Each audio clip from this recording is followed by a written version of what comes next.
2024-cü ilin 25 dekabr tarixi Azərbaycan aviasiya tarixinin həm ən kədərli, həm də böyük qəhrəmanlıq hekayəsinə çevrildi. Azala məxsus təyyarənin Aktau yaxınlığında qəzaya uğraması Azərbaycan xalqını kədərə boğdu. Amma bu qəza eyni zamanda insan iradəsinin və peşəkarlığının necə böyük bir gücə sahib olduğunu da göstərdi. 25 dekabr tarixində təyyarəyə minən heç kəsin ağlına gəlməzdi ki, bir neçə saat sonra dəhşətli qəza ilə üzləşəcək. Nə onları yola salanlar, nə də təyyarəyə minməyə tələsən sərnişinlər. Heç kəs taleyin onları necə bir imtahan hazırladığını bilmirdi. Sağ-salamat Bakıdan uçan və sərhədi keçən təyyarə Rusiya səmasında hücuma məruz qaldı. Vurulmuş təyyarə, qaranlıq, sərt külək və naməlum istiqamət. Amma pilot kabinindən gələn "narahat olmayın, biz buradayıq, sizi ailənizə qovuşduracaq" səsi elə bil insanların ürəyinə su sərpdi.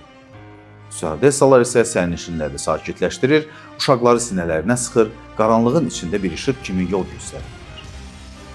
Bəziləri son nəfəsinə qədər bu missiyanı davam edir. O an kokpitdə oturan pilotlar arxalarında 60-dan çox nəfərin həyatını görürlər. Onlar bilirdilər ki, hər düymə, hər qərar, hər saniyə onların taleyidir. Pilot Igor Kışnyakin bütün təcrübəsini bir anda ortaya qoydu. Panikaya yol vermədən hər düyməni dəqiqliklə yoxlayaraq təyyarəni mümkün qədər sakit bir trayektoriya ilə yönəltdi.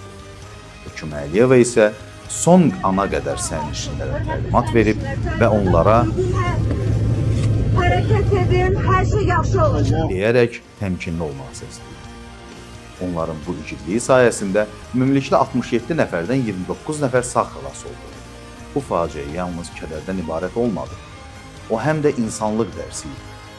Bugün həmin qəzanın xatirəsi yalnız yaddaşlarda deyil, sağ qalanların hər nəfəsində, ailəsinə qovuşan hər uşaqda, həyatı yenidən dərk edən hər sərnişində yaşayır. Qəhrəman pilotların və fədakar heyətin adları isə artıq sıradan peşə sahiblərinin deyil, həyatını başqalarının xilasına həsr etmiş insanların adları kimi.